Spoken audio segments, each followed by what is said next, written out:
What's up, NAIA Nation? It's your boy Manny here, and welcome back to the Report, the NAIA Women's Basketball Podcast, episode number 48.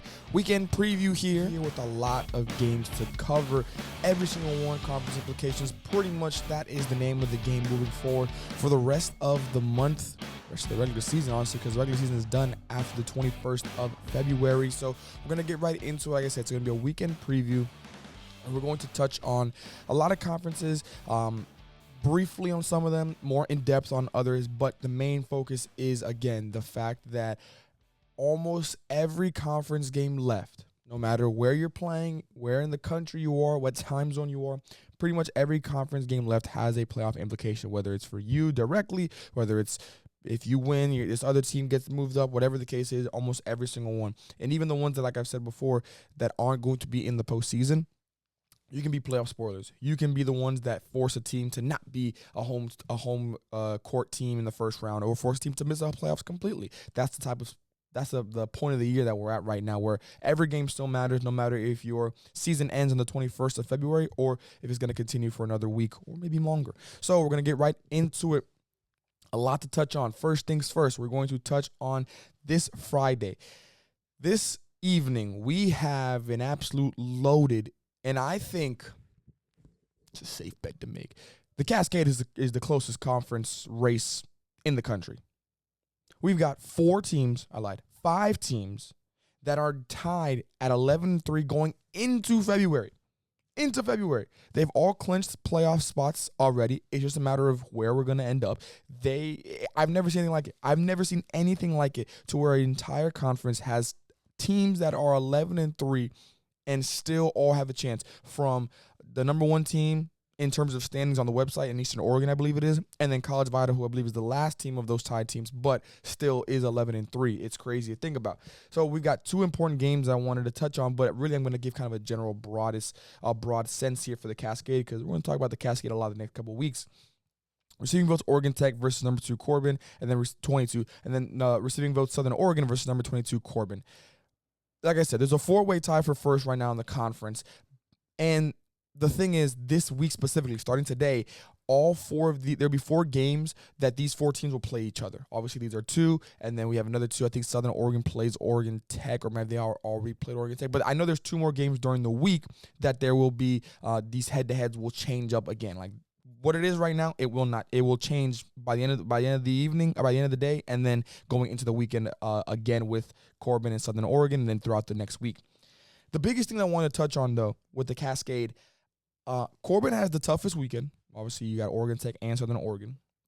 They also have the toughest remaining schedule in the conference, easily. They play the other 4 teams. So again, there's 5 teams counting themselves. They play every other 4 left. Some of them have already played. Like, I think, if I remember correctly, Lewis and Clark State and Southern Oregon already played, I believe, earlier this week, or maybe even last week. So that doesn't count, because I'm talking about from this point moving forward, out of the last, I believe, 5 or 6 games that Corbin has, 5 of them, if there's 6, 5 of them are against the top teams tied in the conference, and if it's 5, then 4 of them are against top teams. It's going to be 4. So there's 5 games less for Corbin. 4 of them are against the teams that they are tied with for the number 1 seed.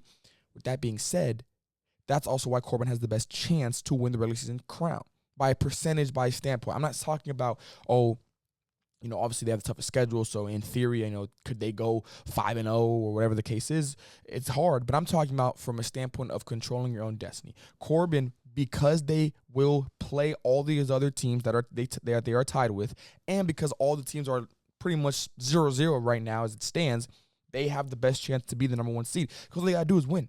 There's no situation of like, oh, this team has to win, and then this team has to win. No, Corbin just got to win. Corbin goes out and wins, they will be your Cascade regular season champions. And I pulled up the schedule. I have the schedule. These are the games that they have. Versus Oregon Tech, versus Southern Oregon, versus College of Idaho, versus Eastern Oregon at Lewis and Clark State. Out of the 4 games, y'all, 3 of them are going to be at home. 3 of them are going to be at home out of the 5 games. Excuse me. 1, 2, 3, 4, 5. Out of the 5 games, 4 of them are going to be at home. 4 of them are going to be at home. So, again, still a gauntlet of a end of the season, and you're in playoff mode already, and there's a lot of positives with this schedule. Again, you have a chance to control your own destiny for the regular season crown. You have a chance to play every single one of the top teams at your place. You have a chance to, you're going to have close games. You're going to have, maybe some tough ones. You're going to, whatever the case, but you have a chance to, from an experience standpoint, get ready for the playoffs. You're going to see at least 2 out of these 5 teams left, or 4 teams left. You're going to see 2 out of the 5 teams. You're going to see 2 of them because they're all making the playoffs. Now, again, seeding whatever the case is, but you're going to see 2 out of the 5. So you are locked in, ready to go. Corbin is the team that has the most to gain. Now, again, there are other teams out of these 5 teams. I believe, like, maybe Southern Oregon or College of Idaho. Like, everybody plays at least one of these other teams. So but there's some of them that play more, some of them play less, and Corbin plays the most. So I'm going to keep an eye on moving forward, and it starts today. Corbin versus Oregon Tech. They win that one. They set themselves up for Southern Oregon tomorrow. They win that one. Things are looking impressive. Right? Taking one game at a time, but Corbin's got a chance here, y'all. Corbin's got a chance. Now we're going to jump over to tomorrow in Saturday's action. A lot of Saturday games to touch on. Again, we're going to go by conference here. Quick hits around the country with conferences that I think I've talked about a lot, so I don't want to spend too much time on them. Crossroads, receiving votes, Indiana Wesleyan versus number 18, Spring Arbor, and Bethel versus receiving votes, Huntington. Very important 2 sets of games here. Again, sometimes the games aren't going to be directly about who wins, who loses, but like couple that, compound that with other games. This is one of those examples because Spring Arbor is at 10-3 right now. They're 1 game ahead of Huntington, who plays Bethel. Cougars have a Wildcat team that obviously they found some new life lately. They took a Huntington team into double overtime, I believe it was. It was a great game, right? And with that being said, even though they're coming out off of that loss, they also beat St. Francis recently. They beat Beth. Like they beat Taylor. This is a new Wildcat team. So Spring Arbor cannot go into this game thinking it's going to be a sweet one. They got to go into it understanding that there's a world where they will be testing. They'll still come out. I am predicting that they come out. But my point is, if you handle business, there is a completely realistic world where Bethel beats Huntington. So now you've given yourself more breathing room in that 3rd seed. But there's also a world where Huntington can win against Bethel, which is probably the more likely outcome. And there's also a world where Indiana Wesleyan pulls off the upset. Now you've shrunk that 1-game lead to a tie situation, and now we're in a dogfight for that 3rd seed, which I think is going to be very, very important because the 3rd seed, to be honest with you, I guess it doesn't really matter. But if you ask me, who do you want to play in the 2nd round, St. Francis or Marion? I'm going St. Francis. Respectfully to St. Francis, of course. I don't want either one of them. If I can avoid both of them, that'd be great. But I just feel like Spring Arbor, they match up a little bit better against St. Francis. I don't think that they match up very well against Marion, and I do believe if you get to the conference championship and you're Spring Arbor, which I do still think they're going to be a national tournament team no matter what, I think it gives you a lot bigger of a resume builder in that sense. So that's the only thing I think. That 3 to 4 is very important. If you're Huntington, you lose. Not the worst thing if you get that 4 seed. But because right now Marion is 2nd, I do think though that Spring Arbor wants to get out of it, and I think Marion's going to make a little bit of a late season push here to get that number 1 seed. So I think there's a lot of implications here. But if Marion doesn't get that push, now things are looking a little bit interesting. So I'm going to keep an eye on moving forward. Again, I don't care who it is. Neither one of those, St. Francis and Marion, neither one of those teams are teams that I want to play in the 2nd round of my playoffs. But there is a world where I think Spring Arbor would not mind if Marion takes that number 1 spot, which is a realistic possibility so far, and then St. Francis drops down. I do believe those 2 teams play one more time before the season is done. So that's why I say there's a world where it does happen. But yeah, that's something to keep an eye on the Crossroads. Those 2 games kind of linked up. Again, most of those teams are going to make the postseason. All 4 of them, I believe, are going to make the postseason for the most part. Everything from 7 and up, I believe, is almost clinched, just a matter of seeding. That last spot is still up for grabs in the Crossroads. Now we're going to jump over to another quick hit conference. It's going to be actually really none of them. Well, every other conference that I have on my notes is going to be kind of a little bit of a deep dive. Crossroads kind of just a quick one. So we're going to start with the Southern States. The game that I have kind of circled, Life versus receiving votes, UT Southern. UT Southern has the toughest game out of the top 4 teams in the standings. The top 4 being themselves, Faulkner, Loyola, William Carey. Now, obviously, Loyola, William Carey played last night. they beat ABAC, and then William Carey beat Thomas, right? So, again, not that tough games. Now, Faulkner did lose to Bruton Parker in overtime. So now they are half a game behind UT Southern. They were tied with the Firehawks going into Thursday. They are now not tied going into Friday morning. UT Southern has a very tough game against Life. Why do I say it's a tough game against Life? Because Life is the one team, well, one of the two teams, that has done something that UT Southern has not been able to do. Beat William Carey, right? Firehawks, they're red hot right now. 11 games in a row, have not lost at their place at home since the last time they lost altogether, which was December 6th against Loyola. Ashley Dickey right now, she's hooping, y'all.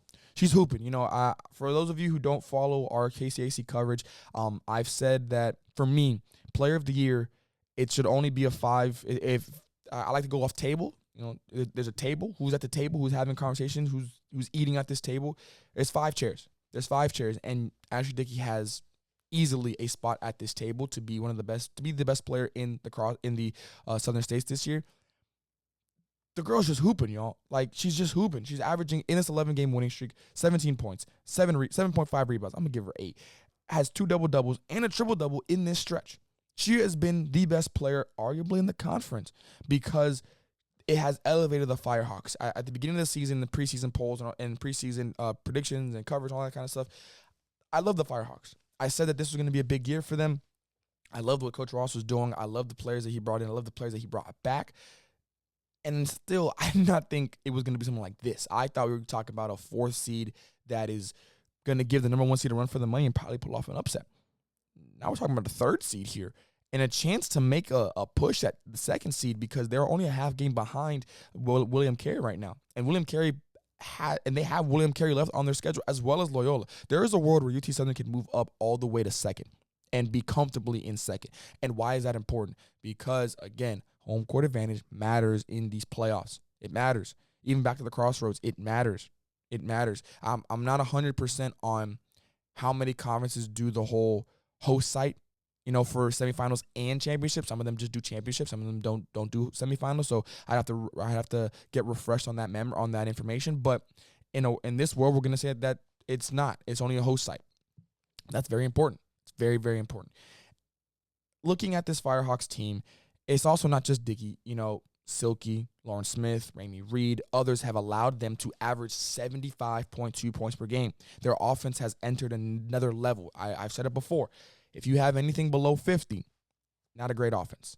If you've got 51 to 60, below average.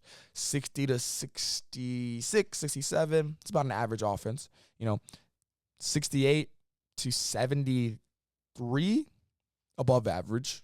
75 to 80, you're great. And then 80 and up, you're an elite offense. They're on the cusp of being an elite offense. That's how good they've been in the last 11 games, which includes a 70-55 win over Life about 2 weeks ago. Now, Life, since that loss, has done something that, again, like I mentioned, UT Southern has not been able to do, and that is to beat William Carey. Now, they did it at home, but that still matters. That was, again, that loss to UT Southern from Life was before William Carey and before they beat them. And in that loss, you know, it was a 53-52 game where Life just kind of slowed the game down. You know, they mucked it up a little bit. They held William Carey to their lowest scoring night of the season. They brought the game to a standstill. Like, it was a grinded out type of game. And with that being said, that's why in this game, I'm looking at the tempo. The tempo is the key. UT Southern, if you're going to score 75 points per game in these last 11, and if you put 70 up on Life last time, you probably are playing fast. And I know they're playing fast because I know that's how Coach Ross likes to play. I know that's how his players like to play. So it makes sense. Something to note, when Life beat William Carey, they had 53 points. When they played against UT Southern, a pretty fast-paced team, they had 55 points. Like, 50 is that range that they're going to be at. How are they going to win? They got to be able to slow down the game. If they do not allow UT Southern to get out and run, to get out and into transition, to push, make or miss, they'll give themselves the best chance. Now, you're going to have to bank on some off-night shooting, of course, but that's also a possibility. So you can't. That's not the crazy thing to say. It's not the crazy thing to say, but it's about a tempo thing. If you can upset the tempo that the Firehawks have created in the past 11 games, you're going to give yourself a really good chance of pulling off the upset. If not, I just don't see the Firehawks and Eagles having even remotely close to the same amount of firepower from an offensive standpoint, to where even if it's a half-court game, like that's what I mean when I say tempo and slowing the game down. I don't mean turn it into a half-court game, because I still think that benefits the Firehawks. What I mean is you control when we run, you control when we go up and down, you control when we slow it down. You might not be able to fully slow it down to the point where I'm saying like walk the ball up the court, but don't run because they want to run. Don't get into a track meet. If you're going back and forth trading blow for blow, that will not benefit the Eagles. It's going to benefit the Firehawks every single time. But if you get 2 up and backs, now we're going to go 1 possession slower, maybe another possession half speed, and then we're going up. And like, if you're the one doing that, whether it's late into the shot clock, make them work on defense, whether it's quick hits that we have lined up out of media timeouts and ATOs, whatever the case is, you control the tempo of this game, you will pull off the upset. If you let the Firehawks run up and down this court, or they control when we run up and down this court, it will be a long night. It'll be a long night. Now, I do believe this will be at UT Southern, which is even more to my point. You cannot let that crowd get into it either, because if they do, it's going to be a long night. It's going to be a long night. This is a game I'm keeping an eye on. Again, UT Southern does have William Carey and Loyola left. Like that, those games are massive. But if you drop this game to a very capable Life team, that doesn't matter. You've pretty much only given yourself a very low percentage of getting the 2nd seed. UT Southern has a chance to win the 2nd seed. You win out, you're good. Even if you lose, no, you can't lose another game. If you win out, you're good, because you already have 3 losses. William Carey only has 2. You beat William Carey, that's their 2nd loss, and now we go to tiebreaker situations. But you cannot drop any games before that. Just like Corbin the Cascade, you control your own destiny. It's all these teams. It's all anybody at this point of the season, no matter what conference you're in, no matter where you are in the standings, no matter what. Your biggest flex is to say that we control our own destiny. Now, that doesn't mean you're going to control your own destiny to get the number 1 seed, but you control your own destiny in terms of getting to the playoffs into a favorable situation. Right now, UT Southern, the highest ceiling they can get to is the 2nd seed, and they can do that if they control their own destiny and win these games. Same thing with Corbin. They can get to the number 1 seed, but they control their own destiny. They got to be able to win out. So keep an eye on that game in the Southern State between UT Southern and Life. The AAC, I haven't really talked too much about them.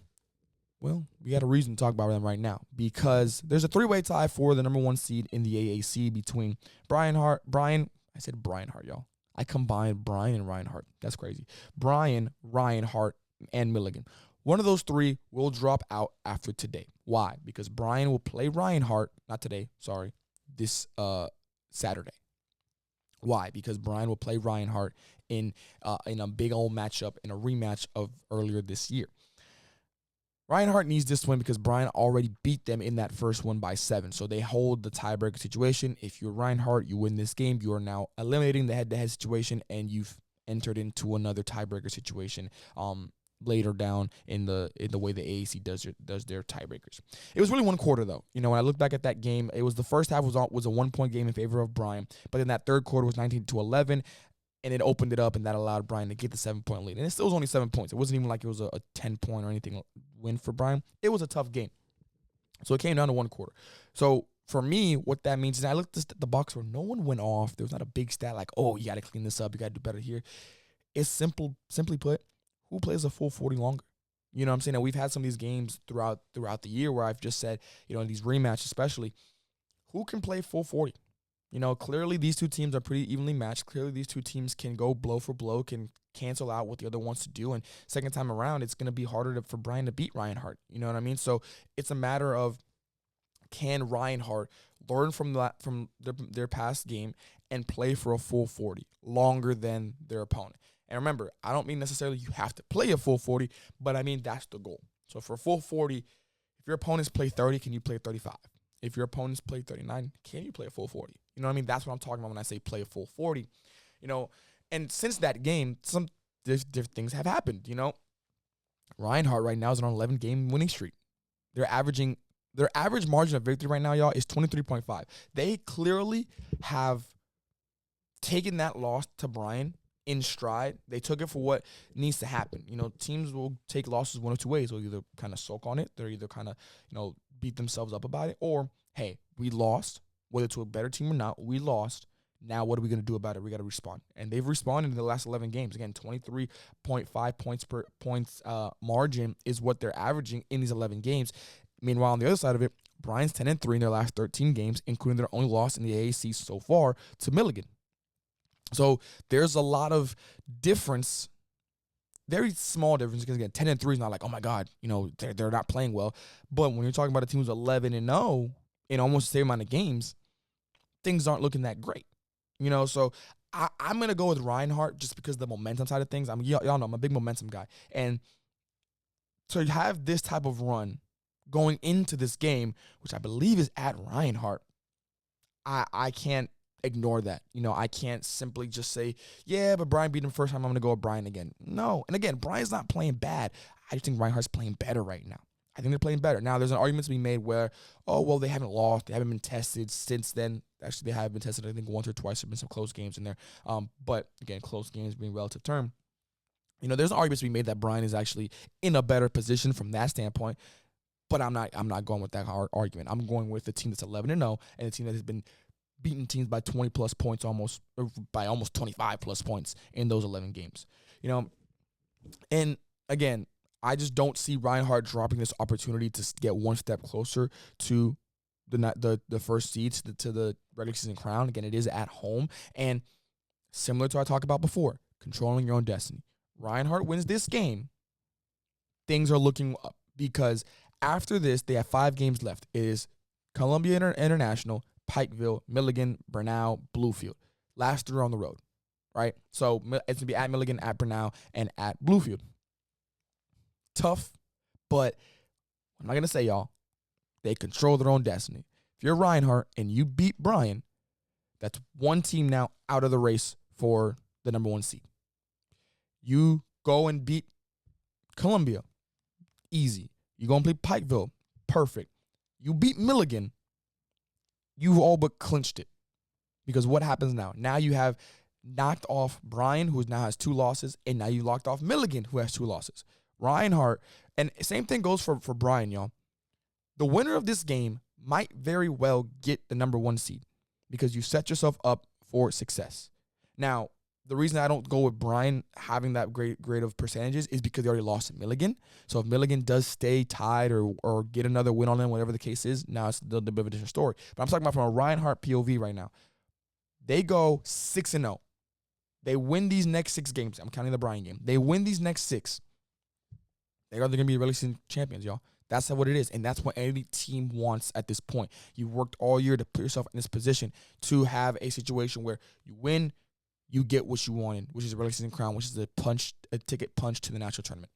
Big game here lined up for them. Again, in my opinion, too, they also have the toughest reigning schedule. Don't get me wrong. They still play Milligan. I'm counting Pikeville, Brian, Pikeville, like teams that are going to be making the playoffs or fighting for the playoffs. Like, I do believe Brian has the toughest schedule left. But, again, toughest schedule probably means you also have the best chance of controlling what happens for not just you, but a lot of these other teams. So, big game here in the AAC between Brian and Reinhardt. I am going Reinhardt at home, but it should be a tough one. It should be a good game. Going up to Chicgoland now. St. Xavier versus Olivier Nazarene.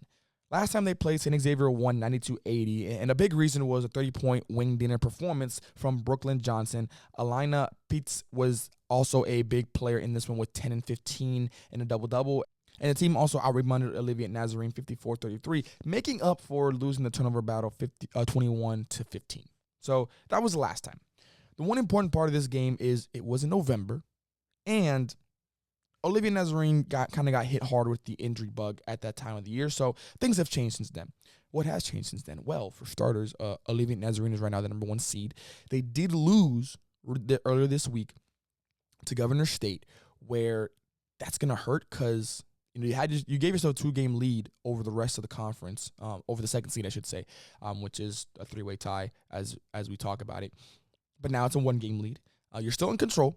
I think Olivier Nazarene is the team that I would put my money on from a percentage standpoint. Again, not talking about who they have left, but just the implications of each game. They would be my pick to get the number 1 seed. Now, what else has happened since then? Well, St. Xavier has not played a game since January 28th. That's a little bit of a break here. They did win that game against Judson on the road, 70-48. But how much will Russ play in this game? How much will Russ play a factor in this game? Because on the other side, Olivia Nazarene has lost his 2-game lead, like I mentioned, but they've played since then. I believe their last game, again, like I said, was earlier this week. So how does that kind of translate? They played earlier this Wednesday against Governor State, lost, like I mentioned, 87-73. What happens? The age-old argument: recovery over rest. Which one do you prefer? It's a very, flip a coin type of thing. A lot of people like one, a lot of people like the other. But what is the one that will come out in this one specifically? Again, they're still an odds-on favorite to win the regular season crown because they might have the second easiest remaining schedule. I'm not gonna lie. The second easiest, because when you look at it, out of the 4 teams, St. Xavier, St. Francis, IU South Bend, and Olivia Nazarene, who all are in the race right now for the number 1 seed, you look at it, and Olivia Nazarene, they hold a tiebreaker over St. Francis, who probably has the easiest remaining schedule, and you already have a 1-game lead over the rest of the pack. I think St. Xavier, this game is probably going to be the biggest one. You have St. Xavier, you have IU South Bend left. After that, that's it. The other 2 teams are teams that are fighting at the bottom of the playoff picture. I believe it's Holy Cross and St. Ambrose. So you do what you're supposed to do. Again, you win out. You are the number 1 seed, and you punch your ticket to the national tournament, no matter what happens in the conference tournament. And that's all you want. That's all you want right now. A St. Xavier win means that the race for the number 1 seed is now a 4-team race, and we're talking about all different types of tiebreakers. We're talking about St. Xavier now has 2 wins over Olivia Nazarene. Olivia Nazarene has a win over St. Francis. St. Francis has a wins over St. Xavier. IU South Bend also beat St. Francis. It's a whole thing, y'all. It's a whole thing. An Olivia Nazarene win means that they are 1 step closer to clinching it. I would dare say even 1 game away from clinching it, because if you beat IU South Bend, I think they will be able to handle St. Ambrose and Holy Cross. So we're looking at a situation where the Tigers are 2 games away almost from punching a regular season crown. Now, it's a lot harder to be done than said. So we'll see what happens, and I do think St. Xavier is going to have something to say about it. But this is a regular season championship matchup kind of game. St. Xavier wins, we go back to the drawing board and looking like trying to solve a mystery with the yarn and pictures and trying to figure it all out where it's at. Olivia Nazarene wins. It's a straight line to the end, y'all. And it's probably going to be the Tigers winning the number 1 seed in the Chicgoland. Now, when we look at the SAC, next conference we'll talk about here, kind of a little bit of a quick hit, but we'll definitely deep dive into it probably as I continue. Receiving votes, USAO versus Langston. It's a big game for me this weekend. Why? Langston gave themselves a 2-game lead over MACU and Nelson. Over MACU, and then a 1/2-game lead over Nelson, who's in the 2nd seed right now after beating MACU, talking about Langston, this past Thursday. Langston and Nelson can set up a regular season championship game for the regular season crown on the last day of the regular season if both teams win out. Why? Langston, these are their next games, not counting USAO, obviously. Wayland, College of the Ozarks, John Brown, Texas Wesleyan, and then Nelson will be the last game. And then for Nelson, it's Southwestern, MACU, USAO, Central Christian, and then Langston. So we're looking at a situation here where, again, those 2 teams win out. The 2 top teams pretty much all year in the SAC, for being honest. I know USAO has had some moments. I know MACU has had some moments. But from a standpoint of wire-to-wire, season beginning, season ending, it has been Nelson and Langston fighting for that number 1 spot. And there's still a world where either one of them can get it. The last time these 2 teams played, now turning our attention over to the USAO-Langston game, Langston actually lost to USAO 55-49 at USAO. Now, very slower-paced game again, because Langston, they're averaging over 60 points. They didn't even get over 50 in this game. So one of those nights where the shot just wasn't falling. I mean, you look at the shooting. Langston shot under 30% from the field and from 3, while USAO shot almost 40% from the field, but under 30% from 3. So they were just more efficient that night. I think that's what came out on top. Since that game, Langston's now on a 12-game winning streak. USAO has stumbled into 2026. Since the turn of the calendar, 6-4 in their last 10 games, and 3-4 in their last 7. So it has not been a great 2026 for the Drovers. This is talk about a get-right game here, because you win this game, they're not going to really get to the number 1 seed. Right now, I believe they're 4th behind MACU. I think a win does get them. I think they're actually tied with MACU. So, yeah, you're looking at best case, probably the second seed, and that's a little bit of a stretch. But because you have Langston and you have Nelson left on your schedule, there's a world where you can get it. So I do think the second seed is within reach. I don't know if I'd go as far as say they are the favorites to get it. I would still say that either goes to Nelson or Langston, either one. But it is a very interesting kind of dynamic that's building right now in the Sooner Athletic. Again, a win for USAO tightens up the number 1 seed because now they probably jump Mid-American Christian, depending on what they do. I don't know who they play off the top of my head for MACU. And now you've tied up the race between Nelson and Langston. And I believe Nelson actually has one game. I think they played one more game than Langston. So they still have to get their buys, what I mean. The game count is off. So maybe Nelson and I might actually jump over them just from a total games played standpoint. Obviously, that wouldn't be the case. But that's what happens with the Drover win. A Langston win opens the door for College of Ozarks to jump USAO in the standings, who, again, is tied right now with the Drovers. So they're the ones that are tied, not MSU. So I apologize for that. It's College of Ozarks that are tied with USAO. I believe they're both this I can't remember. I see a 12-5 in my head, so I believe that's what it is, but I'm not 100%. But I do know that they are tied with the Bobcats. So you're looking at a situation where, again, if you lose, you being USAO, you are now opening the door for College of Ozarks to overtake you in the standings. Not 100% on their head-to-head right now, but that is, again, every game, no matter what, it is going to change the standings every single day. You play, you got to get the standings. It's going to get updated. You play, standings. Play, standings. It's going to be like that for the rest of the month going into the 21st of February, which is a Saturday. Again, that's only the time you guys are watching this, that's almost 3 weeks away. Like, we're here, y'all. We're here. So that kind of gives you the summary of how this game will affect some things in the SAC and how the SAC is looking moving forward with, again, a presumed collision course between Nelson and Langston for the number 1 seed on the last day of the regular season. Woo! You just love those. You just love those. Now look at the Frontier. Last conference. Then I'll hit 2 games that I kind of wanted y'all to keep an eye on too, just from a standpoint of good games to watch. Frontier. Receiving votes Carroll versus number 7 Dakota State. Battle of the number 1 versus number 2 in the conference. Trojans, 7-game winning streak right now. They do play Rocky Mountain tonight. I am predicting a win, so they will be going into this Carroll game on an 8-game winning streak. The Saints on a 1-game skid, but they do play Bellevue tonight. I'm predicting a win, so they're going to be going into this game with a winning streak as well. Not as nice as the Trojans, but a winning streak nonetheless. So they are 8-1 right now before the Bellevue game, talking about the Saints. So they'll be 9-1 going into this game. Again, not a bad record at all. Only losses to Montana Western, who is a very capable team. It's not a great loss, but it is an understandable loss. The Bulldogs are no team, no slouch in the Frontier. This is going to be a defensive dog fight, and I mean that in the most literal sense. It is going to be a dog fight, y'all. Remember, talking about 2 teams who are holding opponents under 60 points per game. We're talking about the Saints, who in these last 9 games, not counting Bellevue tonight, but in these last 9 games, they are holding opponents to 50.2 points per game. They're holding them to 34.8 field goal percentage from the field and forcing almost 20 turnovers a night. All of them are a tick above their season averages. And you go over to the Trojans. You're talking about a team that's holding opponents to 58 points per game. You're talking about a team that on this winning streak has holding them to 38.3 percentage from the field, and they're forcing almost 23 turnovers per game. Again, all above their season averages. This is simply going to be a turnover steals battle. Why? Because when you look at the last time these 2 teams played, Carroll handed Trojans their second loss of the season after losing to Rocky Mountain, obviously. And their second loss of the season after losing to Dordt in the fall, and that was their first conference loss of the season for the Trojans. I remember watching the ending of that game because it was a doozy. It was a doozy. Carroll overcame a bad 17-9 second quarter and a Tabertio double-double in the win.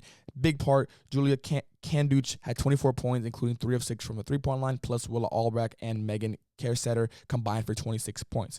Now, this is the part of the game that I wanted to mention because, again, this game specifically coming into Saturday will be a turnover steals type of situation where in the last game, Carroll had less turnovers Both teams had the same number of steals, 8, but Carroll had 16 points off their turnovers versus DSU having 10. So when I say a turnover steal battle, what I mean is twofold. Obviously, directly correlating turnovers, steals, yes, but the deeper meaning is you can force teams into turnovers. Just talk about these two teams combined are forcing about, 23 and 20, so about 43 turnovers combined with their opponents, right? But not all turnovers are made the same. And what I mean by that is 43 turnovers, cool. Y'all know what turnovers are, anything that can happen. So 3 seconds, technically all charges. Ball goes out of bounds. Shot clock violation. All these type of things are turnovers. But steals, live ball turnovers, those are the ones that matter. Those are the ones that really can affect extra points. I just mentioned Carroll had 16 more points in points off turnovers than the Trojans. And they had the same number of steals. But Carroll had less turnovers. So things like that matter. They matter. You can't just assume, yes, you want to force a lot of turnovers. That's great. But what's better? A dead ball turnover where I got to take the ball side out or even baseline, or a steal that I can now push in transition and go get easy buckets with the numbers game my favorite 2-on-1, 3-on-2, whatever the case is, right? So I'm looking at that. Not just, the next layer of their defenses. You can have two defenses that force turnovers, but one defense maybe forces dead ball turnovers more than the other one does. The other one forces live ball turnovers. That's what I'm looking at for this game. Now, it's going to be at Dakota State. Very important note to make there. It's going to be hard to beat this Trojan team at home. We will see if that can happen, but it's going to be a really, really good game because, again, we're talking about a defensive gem. If you're a defensive just nerd about this stuff, you're going to want to tune into this game because it is going to be everything you want and more. An underlying player in this one, the three-point line, kind of goes hand-in-hand with the defense. The last time, Carroll went 5 of 12 from the three-point line for 41.7%. DSU went 10 of 31 for 32%. Now, the debate that I've kind of been giving a lot throughout the years, like, in terms of the three-point line, I think the conversation should not be who got more up. I think the conversation should be who did more with less. You know what I mean? So in this game, yes, DSU had 5 more made threes, so that's an extra 15 points. But from a percentage standpoint, they were worse than Carroll. So which one do you rather be? Do you rather have a lot more threes made because you took a lot more, or would you rather have a very good percentage being selective with your shots? Again, every game is different, so it's not going to be a definitive answer, a universal truth, so to speak, but something to keep in mind off with this game. When you're playing a defense like these two teams will be playing against today, you cannot fall in love with the three ball because that's what they want. I talked about turnovers being dead ball, being out of bounds, shot clock violation, whatever the case is. For these defenses, defenses like this, turnovers are also bad shots. Because what happens? You take a long three because of the shot clock. You hit the rim, cool, awesome, no violation. I'd almost kind of say take the shot clock violation. Because if that thing takes a bad bounce, it's going long. Y'all know the saying, long shots, long rebounds. Goes to half court, and now we're going transition. Y'all got no numbers. It's 2 points going the other way. So there's an argument to be made where, this is going to be a chess match of a defensive situation where if I'm a coach in this game, I'm not completely against, hey, do not force up bad shots. Take the shot clock violation. We can set up our defense. We're good. We cannot afford to give them points in transition. Because, again, if you look at the last game, if Dakota State were to have taken 2 to 4 transition points away from Carroll, maybe they win that game. Right? It still came down to the last possible second. So there wasn't like it was a blowout. It wasn't. It was a Willa Albrecht go-ahead bucket, and then Trojans still had a chance to tie the game up or even go for the win, I think it was. So this game is going to be split by the hairs, by the margins. I don't expect a blowout, but I do expect a very tight, again, defensive-focused game. And this one, can't wait to watch it between Carroll and Dakota State. Last 2 things I wanted to mention, again, just kind of other games across the country that I think will be good. Shawnee State versus Brescia in the River States. 2 teams, different divisions, but pretty much a lock. I think the top 4 in each conference or in each division are going to be in. I don't think there's too much debate on that. And this might be a playoff preview. So that's why I wanted to kind of highlight this one. And then number 3, Bethel versus number 2, Freed Hardeman. Bethel's redemption. Obviously, Freed Hardeman handed them a tough loss earlier, about a week or so ago now.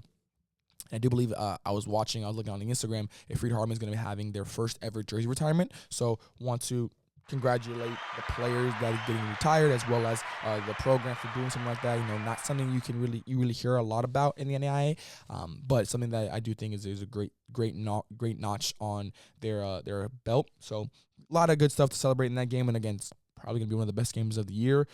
Could be a national tournament preview. And I mean, national tournament preview, could be like a Final Four. Could be that kind of situation here. So definitely make sure you guys tune into that one. But that's going to do it for this episode of the report. Hope you guys did enjoy. Make sure you guys like, comment, and subscribe. We are on the road to 100 subscribers on our YouTube. Let's try and get there. We're, at the time of recording this, we're about to hit 60. So if we can get that up to 100 before conference play starts on the 23rd, I believe is what it is. That'd be awesome, y'all. Again, love y'all. Love the support. We will catch y'all in the next one. Peace.